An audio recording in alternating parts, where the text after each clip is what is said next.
I think it's absolutely abusive. What creates self-worth? Well, this 20-year-old that just shot Trump, okay? What did his classmates say? He was bullied. He was an outcast. He never fit in. How do you develop self-worth in a young person? I'm not a child psychologist, but here's my formula.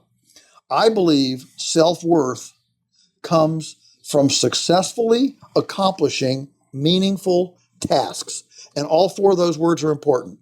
Successfully accomplishing meaningful tasks. That was Joel Salatin, and you're listening to The Regenerative Journey.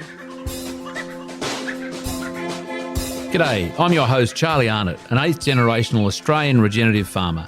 And in this podcast series, I'll be diving deep and exploring my guests' unique perspectives on the world so you can apply their experience and knowledge to cultivate your own transition to a more regenerative way of life.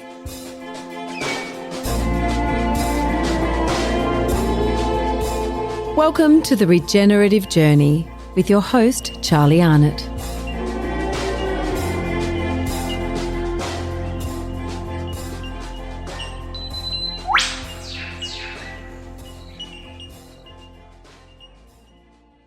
G'day, welcome to this episode of The Regenerative Journey. It's with Joel Salatin. Now, back in 2019, I interviewed Joel as part of a conference that he and I were doing at Nutrisoils down there, the guys at Nutrisoils near Albury, in May 2019. And I had the pleasure to interview Joel, and the guys at Nutrisoils were very generous in allowing me some time with Joel. And that was actually the second interview I'd ever done for the podcast. The first was with Martin Royds, and he appeared on, I think, season 2. So Joel was number 1 in season 1. That was 6 years ago now. And luckily last year, very fortunately last year, my family and I went to the US, and about midway through our tour in July last year, I caught up with Joel at Polyface Farm. I'd never been there, heard so much about it. Thank you, Wendy, for helping set that little rendezvous up. To see Joel in action on his farm, have a personal tour. And also it was amazing because on that day he was hosting a group of postcards as part of the leadership and the sort of the personal development programs that he's involved with. And just to see him in action with that group, farming, producing amazing food. We saw the production system, certainly his abattoir there, processing chickens. And in all that, we somehow squeezed in a wonderful interview. Now, the first one I did all those years ago was really about Joel's life. And this one was much more around contemporary things, what he'd done in the last couple of years. We talked about politics. It was actually a couple of days after that assassination attempt on President Trump, Donald. So we touched on a bit of politics. It was actually pre the election as well. So lots has happened since then, obviously.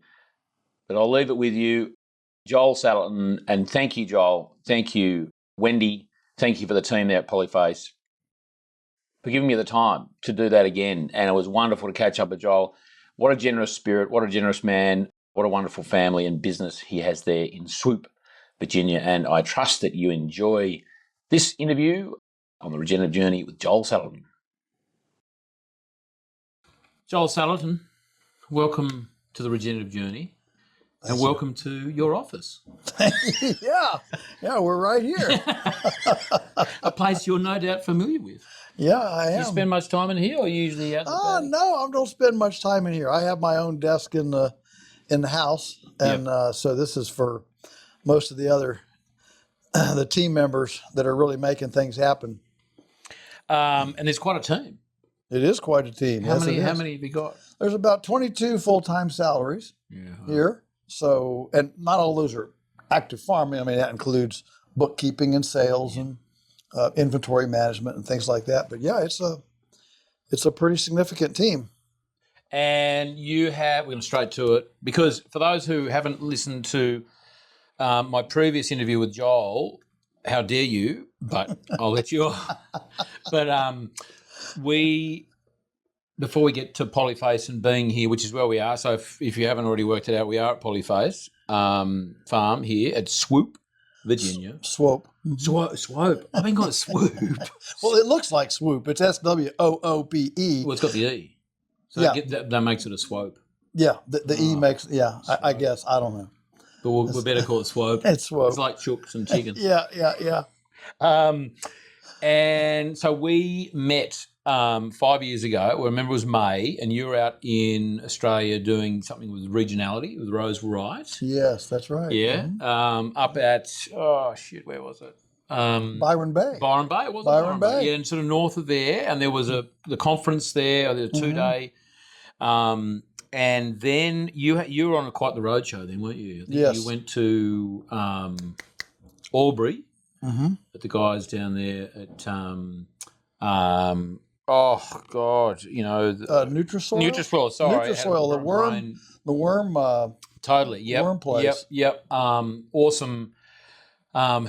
Guys down there, and you spoke. I had a bit of a chat there in the big marquee, and there's a bit of a tour.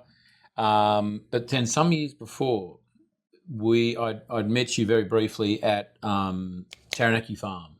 With Ben Falloon. And there was it was a 1 day. You might have done a couple of days, but I did the 1 day, and you showed how to put together one of your mobile. Did that demonstration demo thing, there? yeah. That was awesome, and we did my Australia trips running. I've been to Australia 16 times, and so I mean, man, I've been all over that country. I haven't been right in the interior, in the middle, but obviously I've been on both the east and west coasts, all up and down the coasts. And as far inland as Orange and Canberra, and that's a few hours from the coast. But not. I haven't been in the, way out there in the outback. They call it the Red Centre. Yeah, because it is red. The Red Centre, which would be interesting. I'm sure it'd be interesting for you. There's not a whole lot of chicken. Well, when I did a seminar in Perth, and at Majup. Yeah, everything's up over there. Yeah. Majup. I had some attendees from way interior that had 1 million acres. Small. As I said, I was staggered. He said, "Oh, mate, that's small. My neighbor is 10 million. Is that I'm sorry, 2 million. 2 million. 1 million, 2 million. It's just massive. But truly, we probably have as much grass on our 1,000 acres as they do on 100,000 acres. I have no doubt, because we've just spent a few hours looking around, and the biodiversity. No, it's fair income. I think it's a really good. Your stocking rate is so much higher, and obviously you've got different species. Yeah. But you might enjoy it out there, and it's more the cultural appreciation and the wonder and all that sort of stuff. Yeah. And there are good people out there doing wonderful things. Obviously, it's small scale. It's more, within their home environment. They've got the chickens and their veggie, all those sort of things. Yeah, but absolutely. Are you heading back at all? Have you got any plans? I don't have any plans yet, but I mean, things are starting to loosen up now post COVID, and so I hope I get back. PC. Post COVID, or AAC after COVID, BC and AC. But I certainly hope to get back. I have a lot of friends in Australia because I've been there so many times. Love Australians, and my sense of Australia is I do a lot of seminars around the world, and I always talk about many of the most innovative regenerative ag things come from Australia. I mean, you've got Bill Mollison and Dave Holmgren started permaculture. You got P.A. Yeomans, the key line and the water for every farm. I mean, you've got Darren Doherty with Regrarians. You have there's a fair amount of biodynamics there. But Peter Andrews, Peter Andrews, the river, right? And so as I've gotten acquainted with all these people and things, it's made me wonder why. Why is all this? And so here's my take, and it may be completely wrong. My take is that Australia is an extremely fragile ecology, which puts it on the on the edge of things. But the difference between Australia being a fragile economy and many other ecology and many other fragile ecologies on the planet is Australia is wealthy, mining, the money. And so here we have people who are ecologically fragile, but have enough wealth to actually do something. And that's what makes it so unique and why the world looks at Australia for a lot of this innovative stuff. Well, that's a good point, isn't it? Like, and I guess we're probably, as a people, we're probably reasonably resourceful because it's fragile, because... Well, you're all a bunch of jailbirds, right? We are. Mate, we are. And that comes with some advantages, doesn't it? We're resourceful. Yeah, that's right. Cunning and resourceful. Yeah, the jailbird will survive. That's it. Yeah. So, no, it's a good point. When you're up against the odds, so to speak, and you're a resourceful type of people, you have to be able to adapt and you have to be able to make do somewhat. Yeah. And like our normal, and I am generalising a little bit, Australia, like Burrawa, where I'm from, Joel, which is just an hour and a half north of Canberra, where our normal is what it is, right? Yeah, So we deal with that, and it's half the rainfall that you. What's your rainfall here? Our rainfall is 30 inches. Oh, 30. No. So we're only 25. We're talking about 700 mil. Okay, yeah. So you are a little bit more than us, but I guess different seasons. But our normal is what it is, and so you just got to deal with whatever that is. And we have long, extended periods of drought. Could be some years, so we have to deal with that. And so everyone has their challenges. Sure. But you're right. Having said that, though, with the research I did when I came over here, and I knew of yourself and many others, and sure, your population's like 1 point. It's like many, many times greater than Australia. Oh, yeah, it's about 10 times greater. That's it. 300, about 340 million. We got like 28. Is the U.S., and you're about 28. So I know, generally the U.S. is right at about 10 times the Aussies. The Aussies, yeah. So I guess you got a greater population. With the same land mass. Don't know. No, that's true, yeah. A lot less rain. So how does that, well, we have a lot more rain. Australia has a lot less. Yeah, I mean, we don't have this massive. Our interior is the Midwest. Yeah. The grain belt of the world, which was the grassland belt. Which was the prairie. It was the bison, the prairie. Yes. So how do you think your population, 10 times Australia at least, is? How does that make? What's the impact of just the population compared to Australia on agriculture here? What does it mean for, you've got, is it a greater market to fill? Yes. People live closer. Like what are some of the, I guess, the benefits of having that massive population? The benefit is that even that many, many more small farmers can actually make a full-time living farming because the population base is big enough to, there's a market big enough to sustain it. I know that many of the times when I go to Australia, marketing is a big hurdle, especially if you're out kind of far away from population. You get up in Queensland, some of those, even though you've got good rainfall, it's good, but there's just nobody around. And also I think you've got your own poultry set up for processing birds. There's a big difference in Australia. I don't think we can just have that sort of thing. We have this wonderful federal exemption here that allows you to do 20,000 birds of your own growing and sell them to any end user. So you can't sell them to a grocery store, but you can sell them to a restaurant, an institution. You can sell it to a grocery store deli because that's an end user. In other words, nothing else is going to happen to that before it goes into somebody's stomach. Yeah, sure. So you can sell it to a person, a family, a restaurant, like a school lunch program.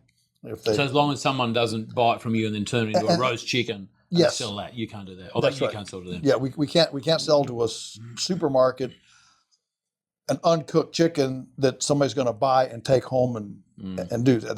That's a second. That's not an end user. Yep. That's a second user. But anyway, it's a wonderful exemption that recognizes scale. And I think one of the biggest problems we have with food safety regulations is that they're so scale prejudicial. They don't recognize that if you're playing a pickup rugby game in a backyard on a Sunday afternoon with a couple of friends, you adapt the rules, and you still have a good time. You don't need what the industry calls a level playing field. It would be like saying, anybody can play rugby, but you can only do it on a regulation field. and that's what these food safety regulations end up doing. Is say, you can butcher chicken, but you can only do it in a $400,000 facility. Well, suddenly, an entrepreneur that wants to start at a prototype level of 500 birds, well, you could never justify spending $400,000 for a facility to butcher 300 birds in. And so the result is that the embryo, the prototype embryo, is too big to be birthed, and so you have stillbirths. You have market access stillbirths. And so here, which is a great advantage here, because someone can intern here, someone can read your book, someone can literally, as long as they comply. So there are still some standards. You still have to get, you get the tick and so on. But isn't it an interesting thing? I think your facility here is cleaner. Like, you go to an industrial one and they've got the chlorine and they've got to hit a certain spec of whatever the things are. Yours is actually doesn't have any of that crap. That's right. That's right. Cleaner. Yeah, and we don't use any chlorine. No. Any antimicrobials. Again, when you're only doing 300 to 600 at a time, a couple of days a week, seasonally, it's a lot easier to keep things clean than if you're running around the clock at industrial scale with thousands and thousands of birds. And what's interesting is that our actual chicken meat pound turnout per person hour is right as efficient as an industrial facility. And the good thing, every pound of chicken that comes out of here is, I imagine, so much more nutritionally dense. The nutritional density is so much better. Your omega-3, omega-6s are balanced better. You've got more of your riboflavin, the fats, the polyunsaturated, saturated are much more balanced. All those things because of the salad. And the chickens have had a lovely time. They have. They've had a. We just had a look at the lovely chickens having a lovely time, and the pigs. Yeah. I'll put some of that stuff on YouTube with your permission, with the pigs, and they were the happiest. I guess I'd like to say fat, but it wasn't like fat as an unhealthy fat. They were just lovely and solid and healthy specimens hanging out for the rain, which we got a couple of spits of. Hopefully, before the end of this interview, no one can hear us because it'll be that noisy. I would love that to happen. What was it called? Toad strangler. When rain comes so hard, it drowns the toads, strangles the toads. So fingers crossed for that. Joel, just to put us back in the context of Polyface, my first trip, can we just sort of give the listeners and viewers a sense of the season here? Like my sense was when I got here was it's a little dry. Like where are we up to? We're in July. This is not going to come out in July. It might be in a few months' time. So we're in the middle of our summer. Yeah. We're in the middle of our summer, and we had a dry March, and then it really started raining, and we ended up with a real nice, late spring, and then it's shut off now, and we basically haven't had rain now for about a month, and it's been hot. It's been in the 90s. So, Celsius, we're looking at, 31, 32, 35 Celsius through the last 3 weeks. Boy, that just dries stuff out. Just real heat. You made hay. We did. Yeah, we made good hay. We had rain just in time to really bring on the hay, and we got through that, and then it started to dry up, and we began irrigating because we've built enough ponds that we have a pretty good water inventory. So we threw a couple of inches of water on quite a few acres, and then we actually drained 2 of our large ponds. We have one more big pond still with a lot of water in it, so we'll continue to irrigate from that one. But we've got some clouds that today is the nicest looking prospect of rain we've had in a long time. So we hope our Australian friends brought us some rain. Fingers crossed. Should any of your interns be running around cleaning out gutters or getting prepared for this toad strangling rainfall event? No, you just let it rain. We just let it rain. It'll be fine. Tell me, back to the hay. It's a bit operational and practical, but just to give people a sense of why you're cutting hay. What's the purpose for those who don't know the program here? Where does that hay get used? Sure. So in the winter, our average snowfall is 24 inches in a winter, and we get enough cold to ice skate on the ponds for about a week a winter. So really? So we get ice on the ponds that's 8 to 10 inches thick, and so of course at that time the grass isn't growing. Nothing green is going to grow at that time, and so we stockpile forage. Late in the season. Stockpile means you defer grazing on it late in the season and let it grow as tall as it will before winter sets in, and then it sits there on the stalk, and you try to and you strategically punch through it through the winter. So generally we don't have enough of that stockpiled forage to take us all the way through the winter. So we feed hay for 40 days a winter or so. Average around here is 120. So we feed hay, but it's a lot less than the average around here. And we're running 3 times as many cows per acre. So it's not because we're running fewer animals per acre. But the other reason to make hay is because in the spring, you have this huge bulge. If you could chart the grass growth, you'd have this great big spike in the spring, and then it drops off in the summer, and then most of the time we get a little bump in the fall. You get some fall rains, it cools off a little bit, get this little bump. And so that bump then becomes your deferred stockpile. But if you don't harvest that big bump in the spring, if you don't harvest it, then it gets old, dormant, goes into senescence, and actually mulches out what would be new growth underneath. And so if you were just a cattle trader, say, for example, some people, they say, well, buy cows when you have grass and sell them when you don't. All right. Well, if that was our strategy, if we were just trading, okay, well, we'd buy a bunch in the spring, have them for 2 or 3 months, sell them, drop the herd back down, and we would fluctuate our herd with the grass growth. But we're in the direct marketing business. We have a brand, and we direct market about 300 beeves a year. So we have a pipeline of these animals, coming in. And if there's one thing a customer, even a good loyal customer, will never forgive you for, it's running out. Because when they want a T-bone steak, they want a T-bone steak. And if I don't have a T-bone steak, they're going to go somewhere else to get a T-bone steak.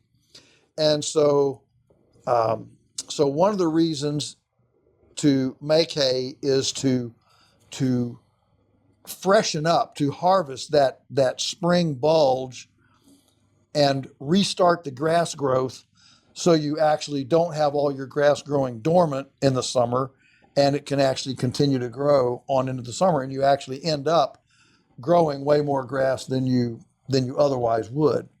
And so the pruning to restart the aggressive grass growth can either be done with strategic grazing or strategic mowing. But if you don't do either one, it just gets tall, turns to seed head, goes brown, and you're done. And then you made a wonderful point some years ago. I remember listening, watching about methane, and which is a whole nother conversation, a whole series of podcasts probably. But the whole, all we hear is the methane coming out the front and back of cows and going up in one direction, and it's staying there and it's killing the planet, right? Right. You made the great point of saying if we don't eat that grass, That's same right. amount of methane essentially as it deteriorates and composts and as it desiccates and rots, basically, it's going to give off the same amount of, we say methane here, methane, chooks and chicks. What do you say? Methane. Methane. Meth. Meth, right, like methamphetamine. It gives off the same amount, and that's why in the world, what is it? Something like, I think 80% of all the methane produced on the planet comes from wetlands, swamps and wetlands. Rotting. They don't actually come from cows or anything else. Yeah.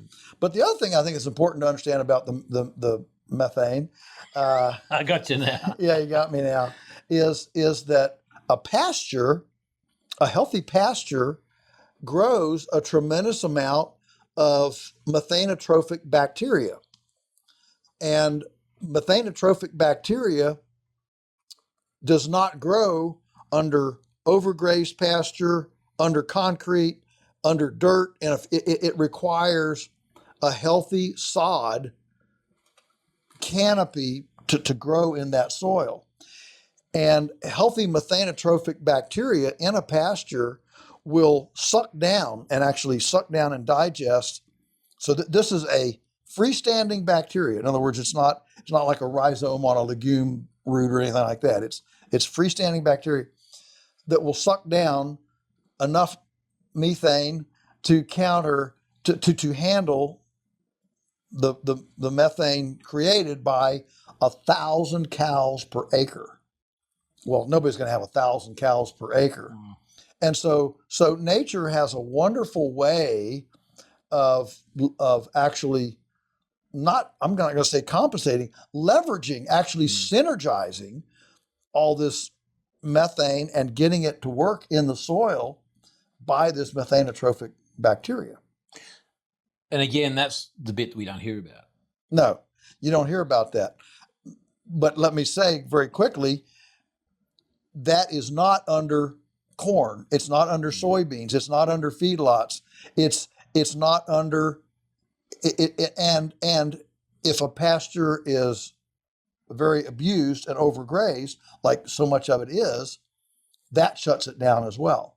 So it's only healthy, vibrant, really flourishing prairie pasture that this bacteria flourishes. Which is kind of cool because that's where you're growing healthy animals. Absolutely, yeah. Absolutely. Healthy, nutritious meat. Yeah. Tell me about a little thing I always defer to, and I try and avoid conversations around methane with anyone because, unless it's with someone we're just discussing it because we're on the same page and we just sort of rolling our eyes about the ridiculous nature of it all. Yeah. And you might be able to correct me here, and I always defer to when I do get into one of those conversations with someone who's getting a bit antsy about it. I say, well, look, I always reference the United States, that in North America there were roughly 300 million bison. Oh, yeah. If you go down, that's a wonderful, it's just like related. Yeah. 500 years ago, here's the 500 years ago, there were way more pounds of animal in North America, in the world, than there are today. Yeah. And so when you say pounds of animal, as in We're talking about ruminants? I'm talking about all animals. Yeah, I mean, okay. we had 200 million beavers. Yeah, right. 200 million beavers, and like the wombats in Australia that they've now discovered these 9-foot wombats that we've found some beaver skeletons here that are the size of a Volkswagen automobile. That's a big beaver. That's a big teeth. Yeah. I mean, they would have. I mean, today's beavers that we have, a big beaver might weigh 75 pounds. Do you have beavers here? We do. Really? Yeah. I don't know if we have beavers on the farm right now, but when you came across the bridge right there, that dam above the bridge, that's a beaver dam right there above the bridge coming in the lane right here. Yeah. Take a picture of it on your way out. Oh, on the top side. On the upriver side. Upriver side. In fact, it's got a bunch of. So when I go out the gate on the right. Yes, that's right. That's right. Yeah, cool. Go out. When you sit on the bridge, stop on the bridge, look down, and you'll see that it's got a bunch of grass on it. It's all grown up because we haven't had a flood since they built it. Yeah, and they've moved on. They built another one, half a mile down the river. They built another one half a mile up the river. I mean, they move, come in, from time to time. But what they do, they eat themselves out of their habitat. They build a dam, and then they move somewhere else. But it's like a community service, though, right? Yeah, absolutely. It slows the river down. Creates places for silt. And of course, back in the day, I mean, these were massive dams. Lakes that the beavers would make. So here's my point. Yeah, we had bison, we had elk, all these beavers. Yeah, it's raining. Cool. We had all these. We had birds.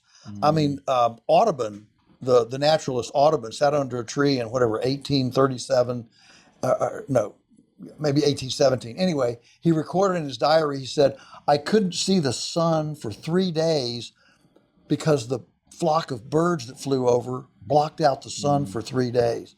I mean, that's pretty serious. That's a lot of biology, isn't it? And that's before wheat, barley, John Deere, plows, the Green Revolution, before all that. So this notion that there was nothing here until Europeans came is simply not true. Just like the greatest estate about Australia talks about the Aborigines, how they changed the river courses and they flooded out the deltas and all that. It's just fascinating. This notion that only in modern times have we become efficient at food production is simply a misnomer. It's just not true. And so, back to the biology that was on the planet 500 years ago, and methane. It's raining, man. It's raining. Look at this. Do you want to run outside in the nude and just get wet and then come back in? Because if you want to, that's fine. No, that's okay. I'll turn the camera off. This is amazing, isn't it? Yeah, this is a real rain. Is that like half toad strangling kind of fall? Yeah, that's probably half toad strangling. Yeah. That's like toad. And you know what? Those pigs up there are just. Yeah, they're just loving it. I mean, they're getting washed and cooled down. All those little dusty wallows. Are going to be now little muddy. Oh yeah, they're gonna. Their feed efficiency rate's going to double. That's right. Happy. They're going to eat twice as much feed tomorrow because they're more content because they're happy. Yeah. So back to the methane and the biology 500 years ago. Because I was about to reference the number of bison. Yes. So. The conversion, the reference I was making was 300 million bison, not there anymore, but they were there. Maybe there were, and that's just the bison. That's not probably including the other. Oh, elk and deer and So let's just throw a few more million there. I don't know. I'm just assuming. Yeah. Now they're not there anymore. Not in those numbers, but they would have been producing methane. In truckloads back then. Of course. And then, of course, they're not there, but what we have replaced them with domestic bovine and ovine and other ruminants. Yeah. But I don't think the numbers are quite where, we haven't gone one for one. I don't think there's as many domestic bovine in North America as there was bison. No, that's correct. That's correct. And the other thing to remember is that if you measure the poundage of domestic livestock, all the pounds of domestic livestock in 1900, it's exactly the same as it is today. The big difference was we have substituted tractors for mules, horses, and oxen. Back in 1900, 1/3 of every farm was feeding a draft animal for draft power. Now, that weight is no longer draft power. It's chickens in confinement houses, pigs in confinement houses. But the weight of the animals has not changed. And so here we are, a century and a quarter past what we know the weights were, and they haven't changed at all. And suddenly these are all causing global warming. None of it makes sense. Yeah. None of it makes sense. And I say quickly, none of it makes sense. But that is not to excuse overgrazing, land abuse, and desertification, and the things that that a lot of livestock create. I don't want to downplay that.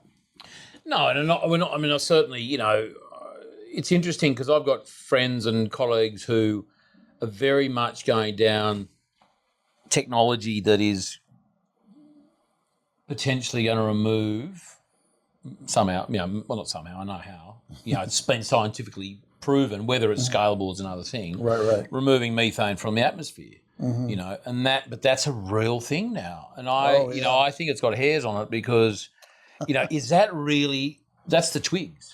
Is that really the problem? I mean, it might be, it's probably, one could argue what is the exact problem, but, the methane, getting back to the, domestic animals and the natural animals, there's probably more, if not less, methane going to the atmosphere from those terrible ruminants now anyway, Well, possibly, and realize that, for example, right now, as we sit here today, America's cow herd, because we've had these droughts down south in Louisiana, Texas, Oklahoma, our cow herd right now is lower than it's been since 1950.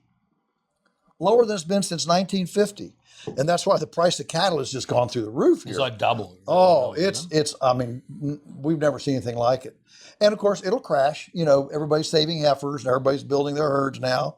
And so, in a couple of years, it'll crash. But yeah, I think, if we just back up and look at it from a reasoned standpoint, none of it actually makes a causal link to livestock. None of it. And we've taken ice cores. We know that there used to be way more. And listen, here's one of my favorites. All those mastodons thawing out in Siberia with grass in their mouths, they weren't up in Siberia eating snow.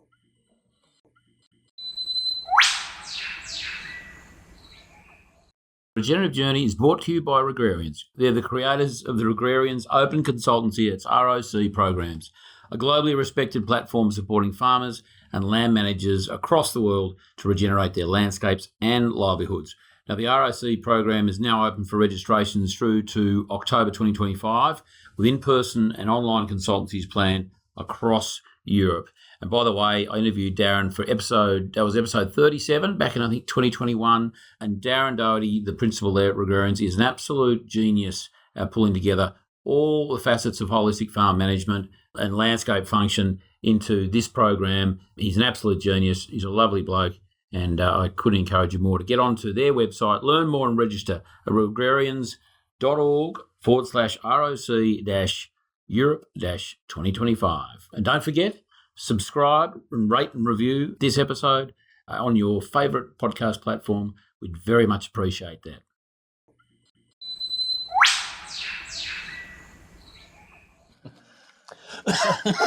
Well, here's another one. And I only referenced it the other day. I can't remember who with. And Zach Bush, who I know has been here. Sure. Yeah, just Zach. just is, amazing. Yeah, he's a mind exploder. He was in Australia late last year, but then the year before, towards the end of the year, and he did a talk. He did a series of talks, and one he said, I guess controversially for some, I was just lapping it up, going, "This is wow! I had not even thought of that."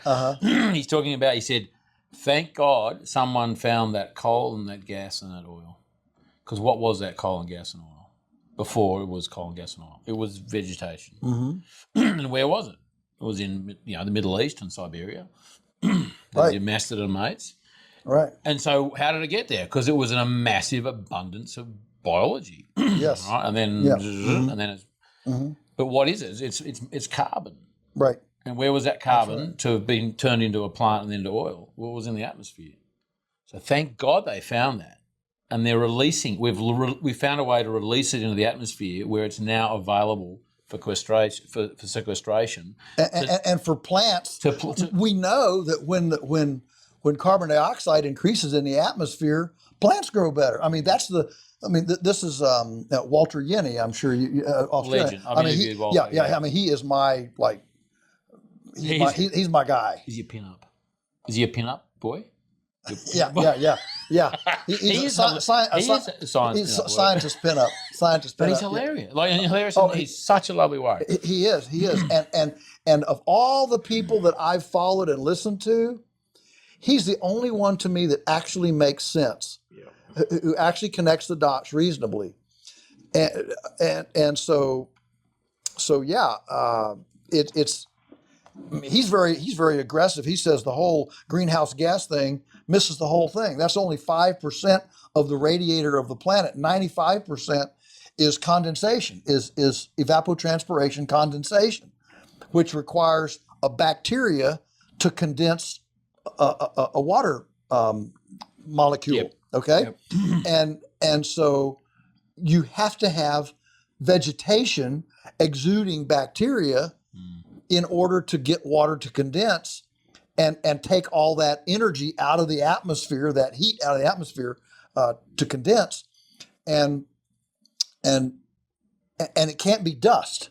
Dust is not the same. Because dust is dead. Dust is dead. You need a living nucleus for that water to condense around, and that's why he says, we're getting more violent storms over vegetation, and even less rain over deserts, because the planet is trying to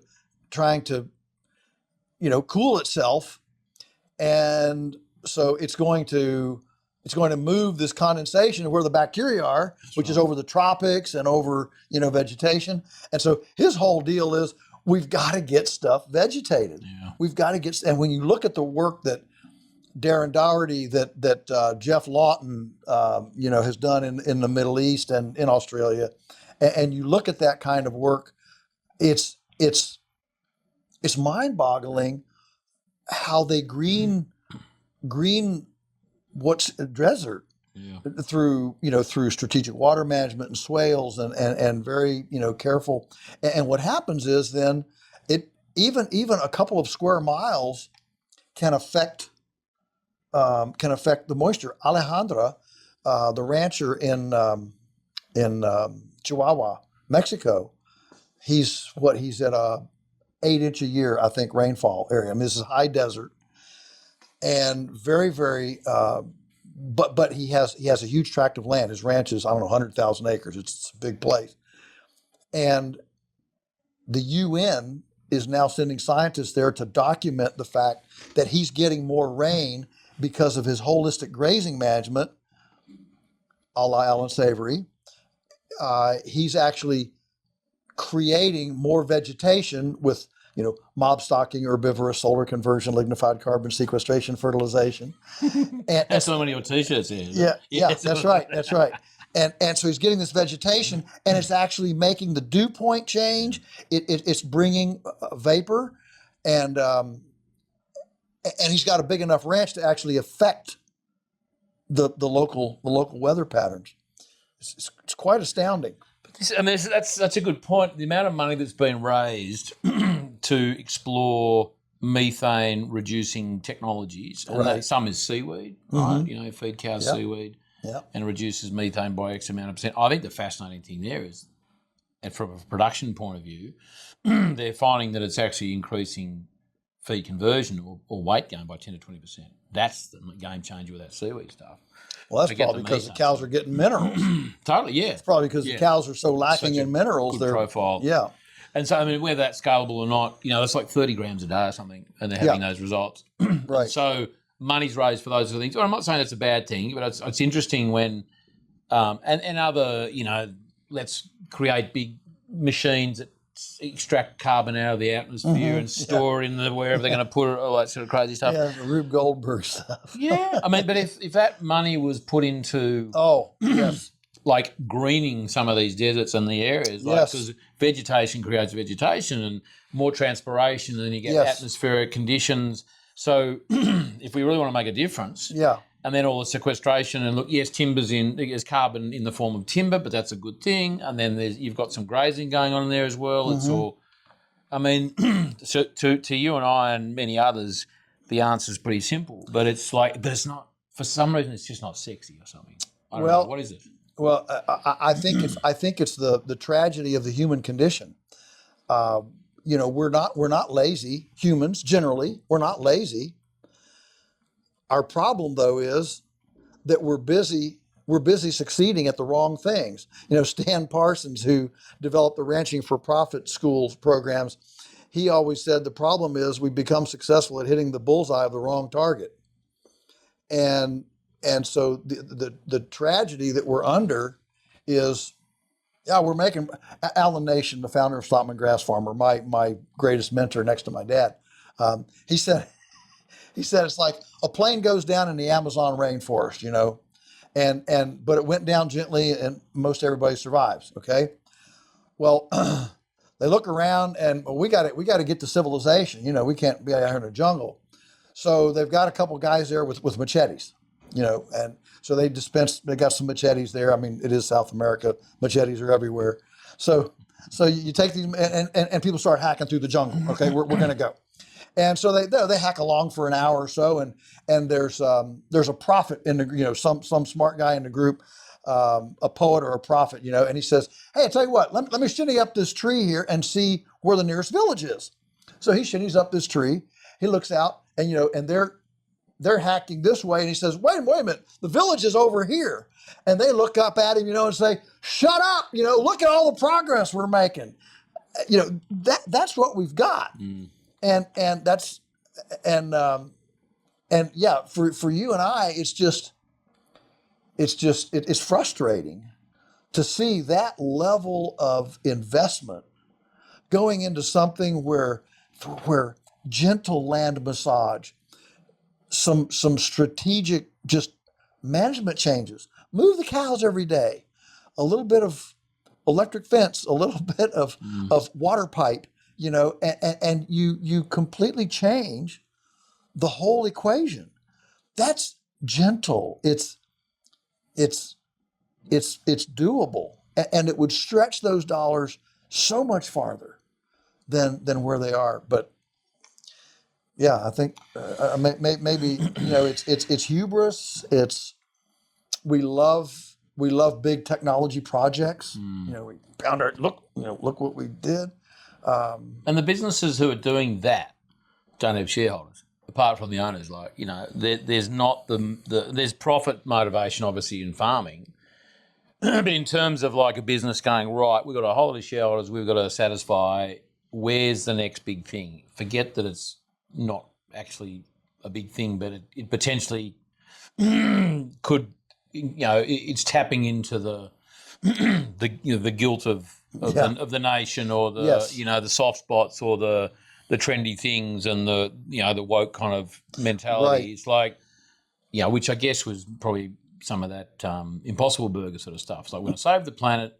We're going to feed people stuff that's terrible for you, but it's going to save the planet, so it's okay. We won't talk about the health or the lack of health benefits. But look, there's no, you know, we're not going to turn that around today. But I guess something that I keep referring back to is, you know, we as farmers are often if not blamed for, all this methane and environmental degradation, where certainly it's highlighted we're responsible for it, which we are, but it's, people often think it's our responsibility to fix it, and it kind of is, But at the at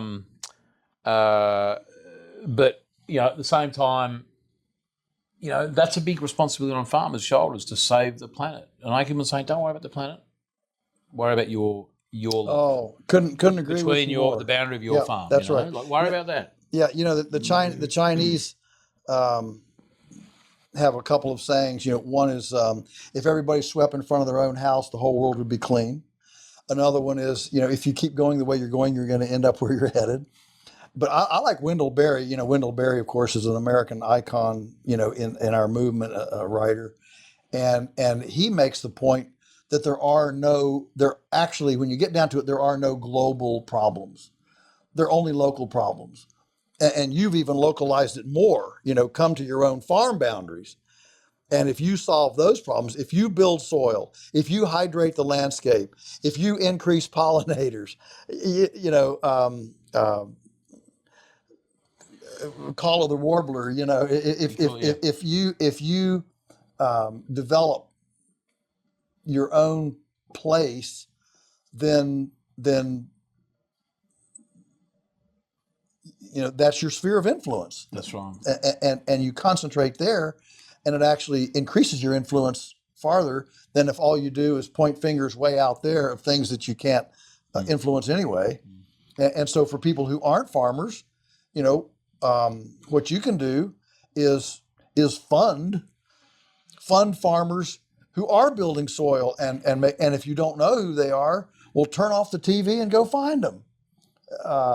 They're here. There are a lot of us, and find us, and it sounds selfish, but fund us. So we have the money to build ponds and make compost and make happy pigs. Well, I mean, you're a business that needs to be profitable. You're doing good things. You're feeding people. It's not all about you. Like, right. What are they getting? They're buying nutritious food. It's going to feed their family, and they know that it's, food meters, not or food miles. There's and the dollar they're spending here is going to, as you say, is going to fund the pond or all those wonderful things. Let's go to something else. We did touch on it before, Joel. BC, before COVID and after COVID. I saw you just it was actually 6 months before, or a bit over 6 months before it all went to shit.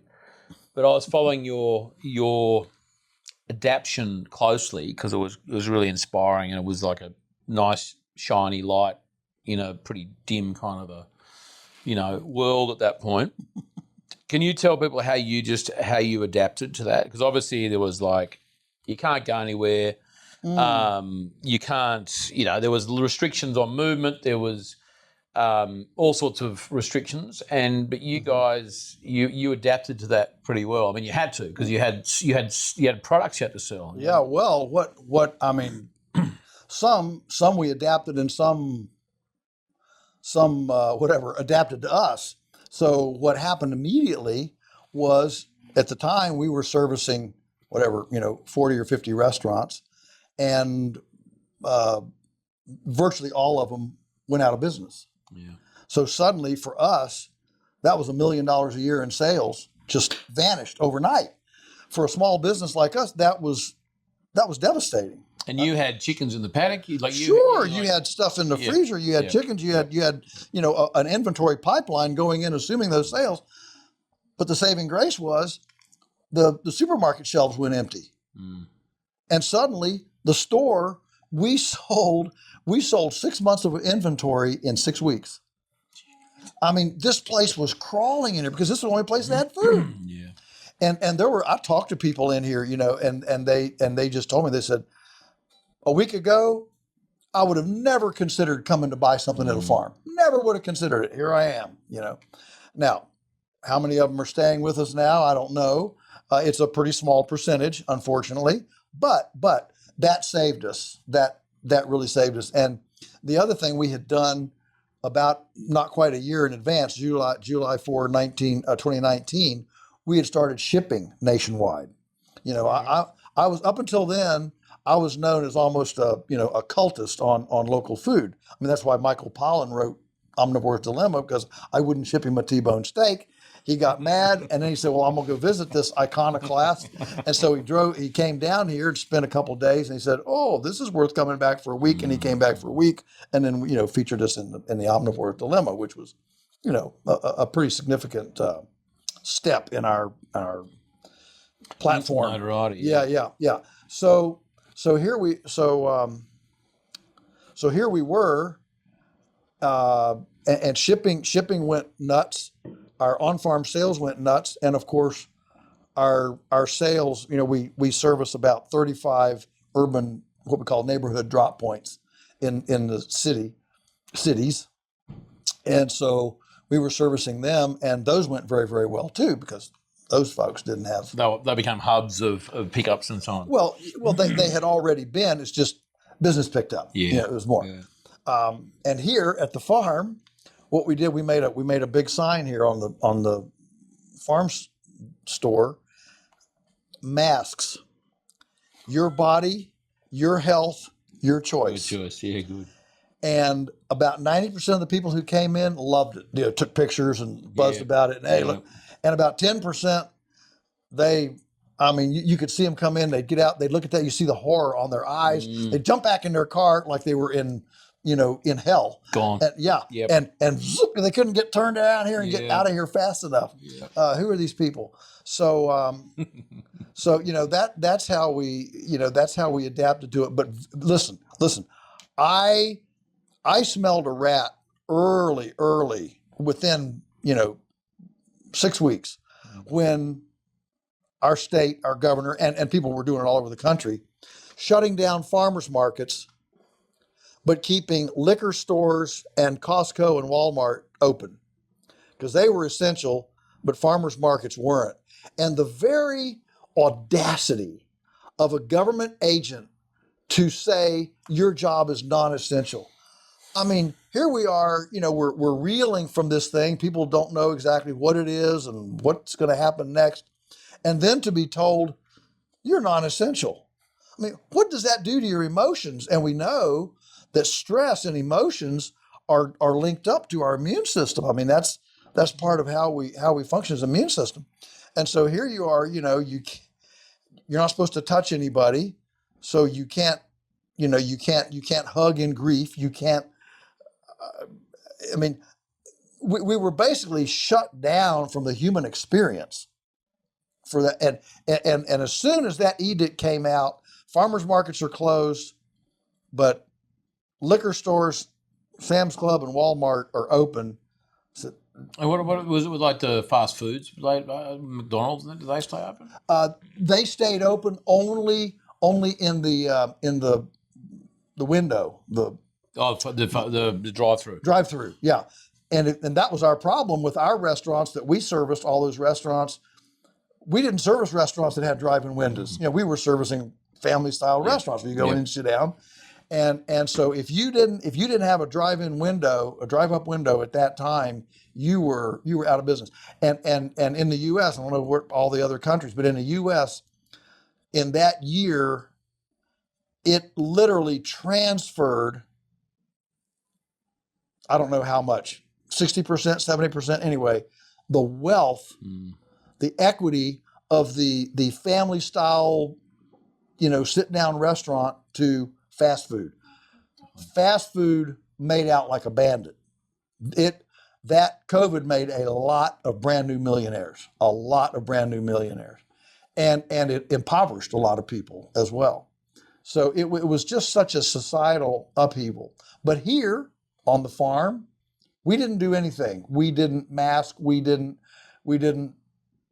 quit hugging each other. We didn't do anything. We just did business as usual, and literally, trying to meet the demand that was out there. The consumer demand.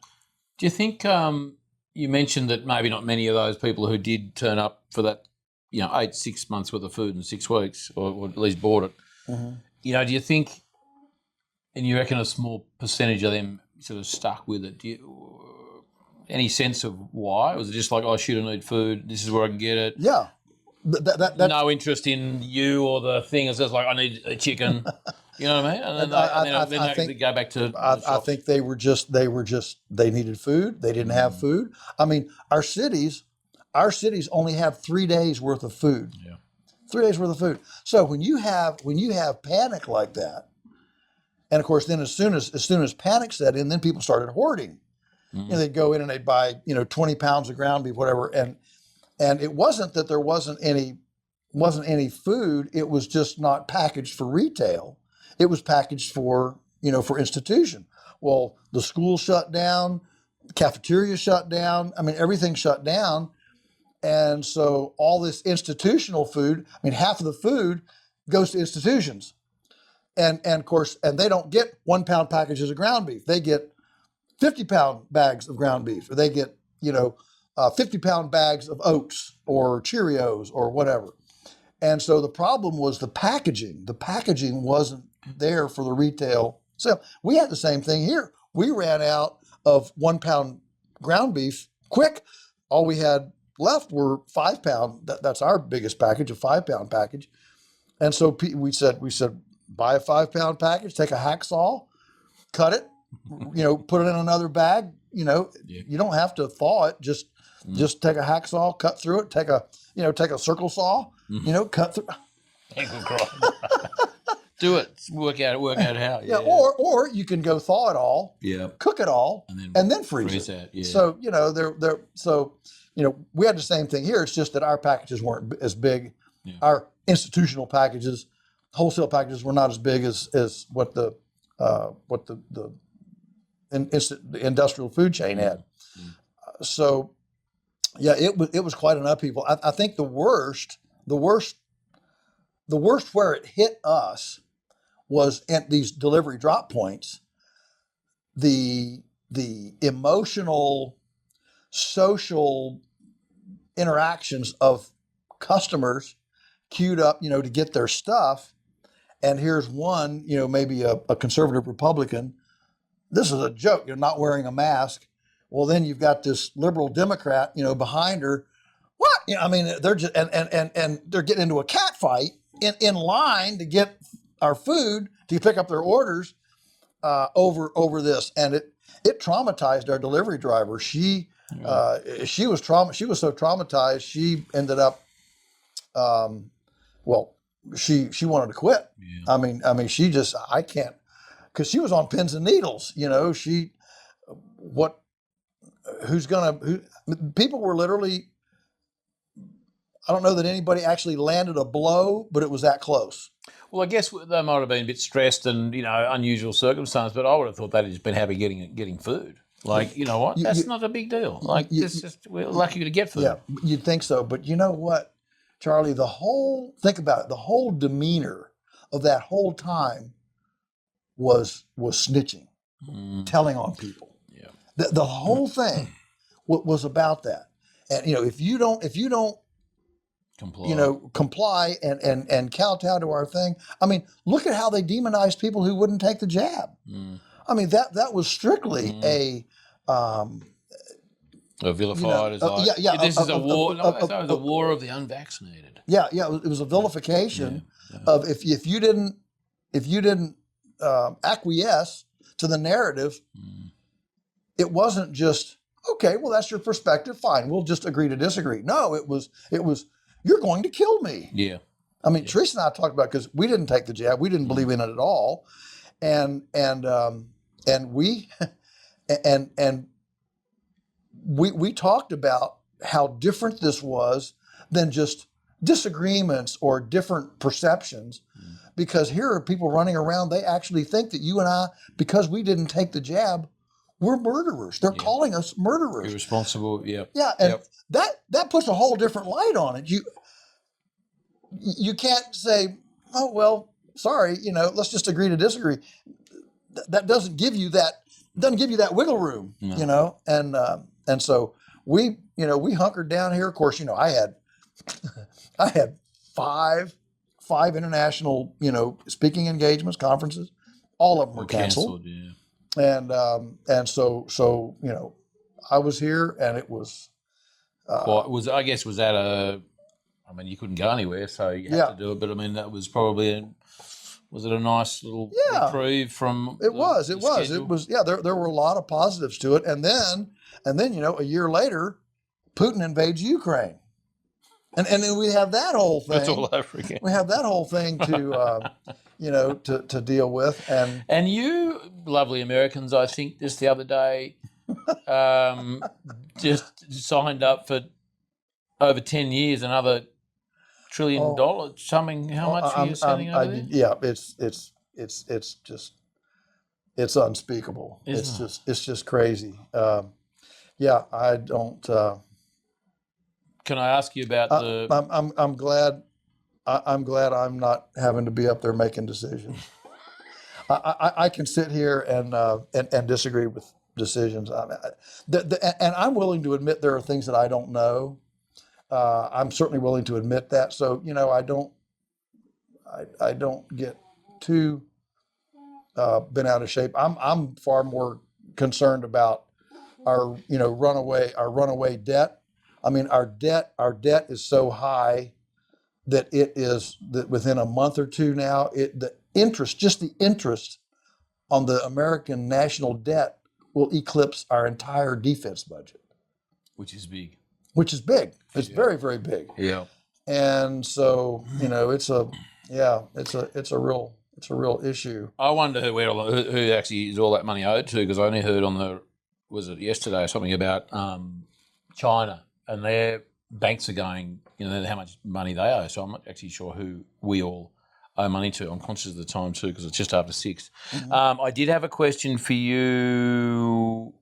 Oh, just a quick one. Have you got any thoughts on? Because it was only a couple of days ago since Trump sort of got a bit of a touch up. Do you any thoughts on that? I mean, who knows what exactly happened? But it's not clear. Yeah, it's not black and white. No. Heads are going to roll. I think. Here's the bottom line.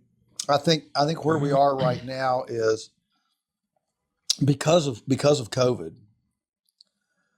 the level of trust in anything that used to be trustworthy is gone. Mm. People don't trust the media. They don't trust the government. They don't trust. They don't even trust each other. The level of trust is at a low point like we've never seen. So when something like Saturday happens and Trump gets within millimeters of being assassinated, and the FBI or the Secret Service holds a press conference, they're not even trusted. And so what COVID truly, it simply completely crippled, it broke the back of the trustworthiness of institutions in this country. And I think that's going to be hard won. It's going to take a long time to bring that back.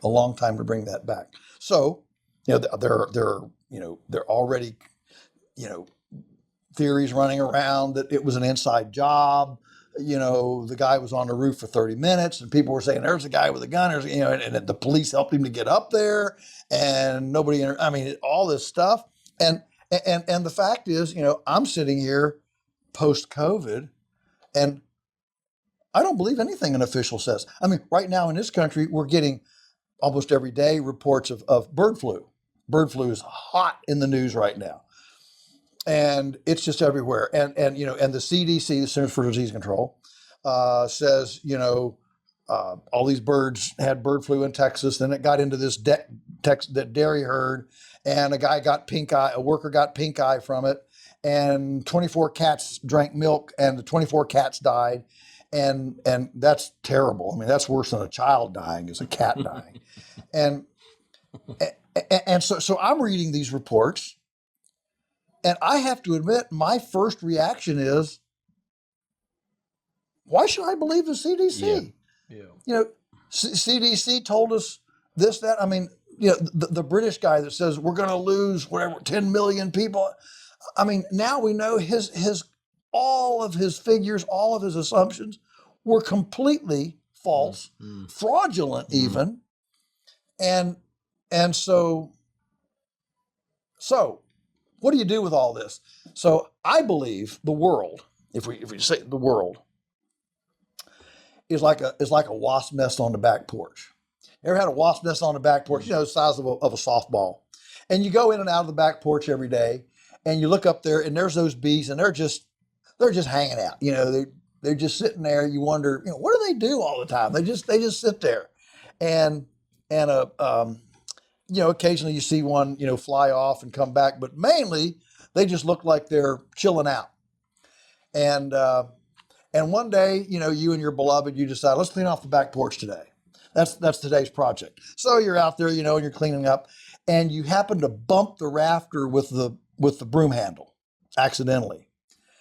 Now the bees don't come after you, but you look up and suddenly they're all up. They're all ready. Yeah, man. Their wings are out and they're ready to roll. They don't know what hit. They don't know who the enemy is.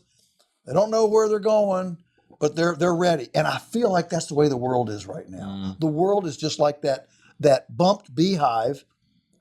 People don't quite know where's the bad guy, you know, who is the enemy? I don't know who the enemy is, but I just feel like there's an enemy out there and I'd better be ready. And I just feel like that's like the world. So I do a huge number. We are having an explosion in this country of homestead conferences. I mean, it's just sweeping the country. And these things attract 3,000, 4,000, 5,000 people. They're huge. And you know, I'm speaking at, I don't know what, 12 of them. I mean, it's just they're all over the place. And the phrase that I hear all the time is, I just want to disentangle. And this is part of this trust thing. Nobody trusts they don't trust the Fed, they don't trust the president, they don't even trust the military, don't trust anybody. And they just want to disentangle, and they're concerned that things are going to unravel, you know, that things are going to unravel. And if things are going to unravel, what we call the wheels falling off, there's one place you don't want to be. You don't want to be in a city. You want to be out where you can drink out of a spring, you know, shoot a deer or a kangaroo, and you know, and make a shelter. Okay, I mean, you know, you want to be out where you can do, and so that's driving something. But the other movement that's really, besides the homestead, is the wellness movement. I mean, acupuncture, I call it all the medical quackery, you know, the red light and the Yep, I mean, people who would have never even looked at this. And here's why I think the two are linked. The two are linked because if the wheels are going to fall off, there's a place you don't want to be, that's in the city. And there's a position you don't want to be in, and that is sick. You don't want to be the one in the back bedroom that says, "Hey, as y'all flee the front door, can you take me with you?" You don't want to be crook. You don't want to be that guy. No. And so I think that this whole, you know, self-reliance, resilience movement of urban to rural migration, and it truly is linked very closely with this whole kind of, you know, alternative wellness movement. And it's truly these are big movements. There's something to see. And that's really positive, isn't it? You know, because just thinking about what you said, you know, you don't want to be reliant. I mean, how would it feel to be reliant on someone you don't trust? That's right. Which is pretty much, you know, you're staying in the city, you got to trust the government, you got to trust everything is going to be smooth, you got to trust you can flick the switch and the you got to trust the power company, the water company. Supermarket's going to have food, all that stuff. That's right. That the truckers are going to get there. Yeah, absolutely. There was I saw the other day too, was a wonderful kind of a point was made that however all this stuff happened, you know, COVID and however, that's a whole other thing. Yeah. But you know, what we do know is that what it did is it squeezed out the leaders and the resilient people, and it kind of it distilled and it filtered a tribe of people that and a case in point are now homesteading, and they're all down that track. And, it was a challenging time, but the outcome could be quite positive. No question. In America, 36% of the population did not take the jab. 36%. That's quite high. That was quite high. I didn't know all this stats too, but that's quite high. Yeah, I agree. I mean, at the time, I was concerned that it would be 10%. But 36%. Now that's not half, but it's a significant portion. Yeah. And I would say now, with all the complications that are coming from there's heart attacks, there's child death. I mean, there's all sorts of things happening. I mean, we see medical people come into the shop here and buy food. And I talk to the medical staff, and I can tell you, nurses and all this, when a young person comes in with myocardial infarction or any really serious life-threatening, the first question the ER staff asks them is, did you get the shot? I mean, that tells you a lot. And this is just coming from nursing staff. This is what we do now. And so that whole, 36 didn't take it at all, and percent.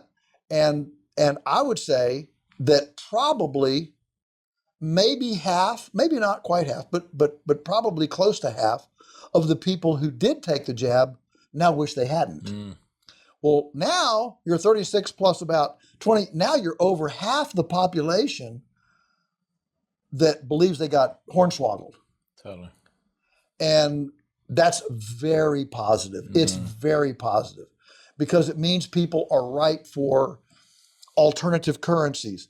They're ripe for stepping completely out of the system, going to, a home, an in-home herbal apothecary, growing their herbal apothecary, making their own tinctures, going to seminars to learn how to make tinctures. I mean, this is phenomenal. We didn't see this 30 years ago. We're all rocking along and everything's fine. And now, people are maybe more discerning now. Yeah, exactly. Well, they're certainly more dubious of the conventional narrative, whatever the conventional narrative is. Yeah. They're more dubious of it, and that, I couldn't agree more, is a very positive thing. We've been needing that for a long time. Talking about positive things, one more question. We do a little quick Q&A after this, is a little separate thing. But I'm always interested in people's parenting advice. You're a father who has, no doubt, given what I know about your children, done amazing things. Have you got any general parenting advice that you can give our listeners and watchers? Is there anything you want to just kind of? What's worked for you? I guess the main. there are a couple things, and I'm certainly not the world's greatest parent, but we do have two pretty amazing kids. The first thing is, you parents need to get on the same page. And wherever we've made our big mistakes, I think Teresa and I have been where we haven't been in agreement. You've got to get an agreement first, and then beyond that, you have to release those kids to express their bent, their direction. They're not going to be like you. In fact, where you're weak, they will accentuate your weakness, and where you're strong, they'll probably accentuate your strength. And that's fine, but just be prepared for that. I am a big believer, and remember that it takes about 10 praises per correction. Stephen Covey in 7 Habits of Highly Effective People talks about emotional equity. And the fact is, we're going to make mistakes. We're going to say an unfit word. We're going to jump to conclusions. All right. So is there enough equity in your emotional equity gas tank to handle those times when you do the improper thing or say the improper thing? And so praise. Most families grow up, if nobody says anything, it's cool. But if I do anything wrong, boy, I hear about it. Well, let me tell you, you got to hear about it when you do right things. And so we parents, we need to really support with praise so we earn the equity to make correction at some point. And finally, I'll just say that I'm a big believer in child entrepreneurism. And I think there's a magic time between about 8 and 10 years old when a child is ripe for their own business, for their own entrepreneurial opportunity. Before 8, a lot of times they'd rather have a shiny quarter than a paper dollar. Okay, so by 8 though, they kind of learn, I think I'd rather have the dollar. There's kind of an awareness there of money. And after about 10 or 11, they become self-conscious. So between 8 and 10, they know how to, they can learn how to keep a ledger and a simple accounting system, and income and outgo, that sort of thing. But they're not old enough to be self-conscious about things. My favorite story on this is our granddaughter, Lauren. She had 2 older brothers, and one of them had ducks and one of them had lambs. They had their businesses.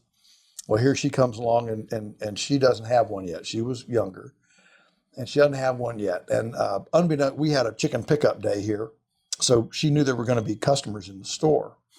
And so she goes out, unbeknownst to any of us, goes out around the pond, the field. She picks this pretty bouquet of wildflowers. She comes in the store and she kind of, she's like 4 years old. And she kind of cases the joint, looks around, and she picks this one handsome, tall guy there. She walks up to him and she says, I'm Lauren, and I picked these flowers and I'm selling them for $1. And I'm sure your wife would really, enjoy a bouquet. She might have been 5, but she was little. That's all pretty right? savvy. Yeah.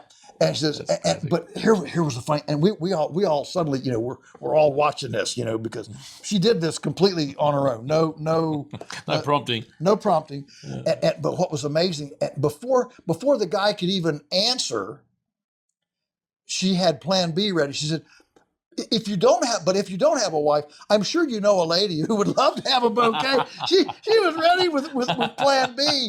Here's my point. A 12-year-old would never do that. No. 12-year-old would never do that. Yeah. So it takes that age, that young age, to old enough to kind of understand money, but young enough to not be self-conscious about presenting to people. Yeah. I just think there's a magic age there, and both of our. I had my first chickens when I was 10. Daniel and Rachel, our 2 kids, both had their businesses during that time, and developed them then further on. All of our grandkids did. I just am a really big believer that young people need that kind of responsibility, understanding of how difficult a profit is, how hard it is to get people to part with money and buy my thing, and those sorts of things. And so I'm just a big believer in that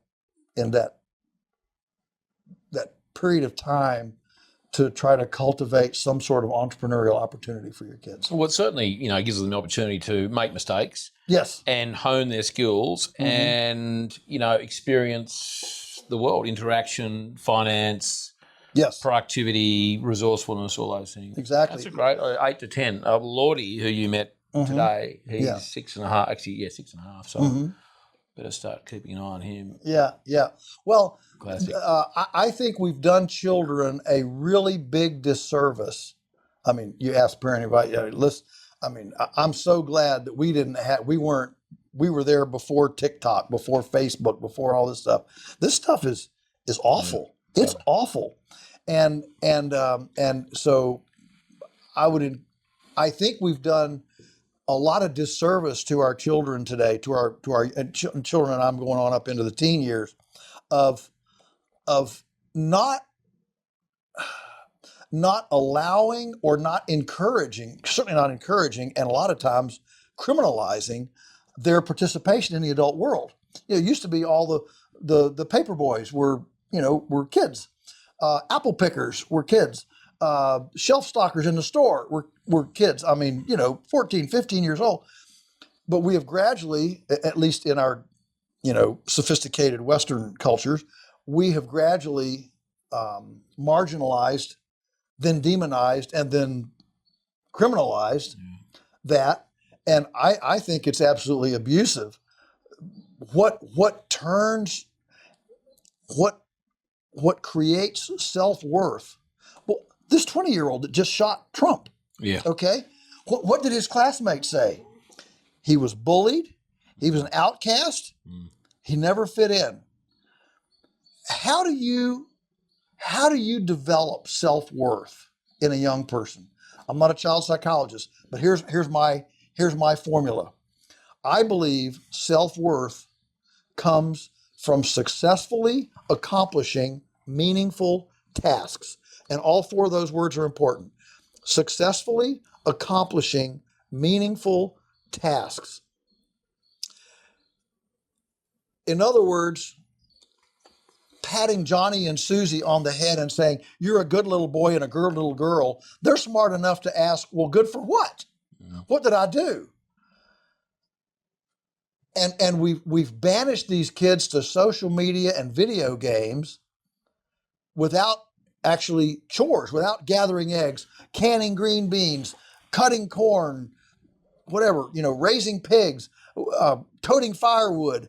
We've banished them to just inane, silly, non-meaningful stuff. And they don't have an identity. They don't know who they are. They don't know their value because they've never done anything valuable. They've never accomplished a meaningful task. And so in our households, in our families, I think the best thing we can do for the next generation is to create that habitat where our children are successfully accomplishing meaningful tasks. I mean, even setting the table to eat, washing the dishes, boys too. Okay, I mean, this is not a sexist thing, but accomplishing these meaningful tasks. So as they become 12 and 13 and 14, well, I can do this. I can bake a cake. I can handle a knife. I can, these things, and they know who they are because they've done important things. And they've one of the great pieces of child advice that I heard many years ago was someone's asked a child psychologist, what do kids need? What do children need to be successful? And she said, love and chores. That's all I need. Yeah, love and chores. Love and chores. Yeah, that's right. And the other thing to add was a different conversation from someone else is they have too many choices and lack of consequences. Video games are terrible because they get shot, they just go reset, back to normal. There are no consequences, and that becomes a life kind of a pattern. Yeah, and when you're 16 and you wrap your car around a tree, life doesn't just give you a new car in a video game to drive away on. Yeah. And so you live in this fantasy. That's why I love children's gardens. Because, this is your plot, Johnny or Sally, okay? This is your plot. And if that tomato plant dies, your fault, nobody's, whatever it is, okay? Tomato plant dies. Life doesn't give you another tomato plant. This is for all the marbles. Yeah. And this is not fantasy. It's real life. And so when you encounter that, I think you come into adulthood realizing, oh, the planet doesn't revolve around me? Really? It doesn't? It's not at the end of my fingertips? Really? Oh, you mean there's something bigger here going on than a screen and my fingertips and me? Yeah. Something magnificent, something mysterious, something wonderful is going on. And I guess just to finish on that one, the homesteading movement you talked about before, I'm sure would help foster that kind of parental. Absolutely. I hope so. Absolutely, because suddenly you have chores. Yeah. Suddenly you have meaningful tasks. Yes. And you have all sorts of entrepreneurial opportunities. Yeah. The entrepreneurial opportunity doesn't have to be actually, selling outside. It can be simply, okay, Mary, the chickens are now your business. We'll pay you, $6 a dozen for eggs. And guess what? Now suddenly Mary is careful about cracked eggs. She's taking care of the nest box so the chickens don't eat the eggs, and she's trying to keep them clean so she doesn't spend so much time, cleaning them that she doesn't get paid for, because she's only get paid for clean eggs. All these things enter into your thinking when you turn it from just an uncompensated have to. Now, I'm not into compensating for stuff that you do because you're human. Okay. In other words, I'm not going to pay you to make your bed. I'm not going to pay you to put your dirty clothes in the clothes hamper. I mean, at our house, nobody gets paid for cleaning the toilet. Okay. But if nobody does, it gets to be a stinky world. So there are absolutely things that you should do and participate in as part of the human family. Okay. Yeah. Contribution. Yeah. Contribution. But when it can be broken out special, and it is germane to economic benefit to the family or others, and it can be broken off as an entrepreneurial gig, man, that just feeds flourishing and maturity in a child's mind. I have a saying, and I say it a lot. Our job as parents is to prepare our children to leave us. Mm-hmm. So, that's right. The commerciality and the finances. That's and right. The responsibility. We don't want boomerang kids. We want them gone. That's right. And surviving.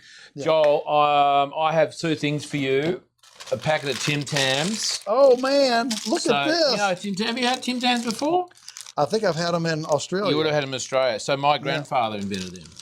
Wow. Yeah. Cool. And then you get to choose a colour bandana. You got dark blue, light blue, or whatever colour it is, brown, red. Grey. Oh. And I said to you before, you have to pretend that you like it. Oh, I love them. I'm gonna take the red one. Oh, red. The red popular red. Yeah, thank you. Wow. No, you don't have to wear it. Yeah. I did notice that Daniel's got one sitting there, so you can just hang it. That's cool. That's beautiful. And it's got a little. If you forget who it's from, it's got that. It's got head you on it. right on the corner. Yeah, it's got you right on the corner. Joel, that's really cool. I can't tell you how much I've enjoyed our day. A few hours here, the tour, our chat now. Very much appreciated. I know you have got a massive schedule. You were busy all this morning and early this afternoon. Now you're heading off for a few more days, and you've got a whole lot of swagger people coming for the next 2 months, pretty much. So to fit me in at this late stage, late in the day, I really appreciate it. If you enjoyed this episode, we'd love your support. By subscribing, rating and reviewing The Regenerative Journey on your favourite podcast platform, you help us reach more people and keep the show thriving for seasons to come. Each time you listen, you're choosing to make a positive shift in your own world. And if an episode speaks to you, please pass it on to friends, family or communities who might be inspired too. For more details and episodes, visit www.charliearnott.com.au.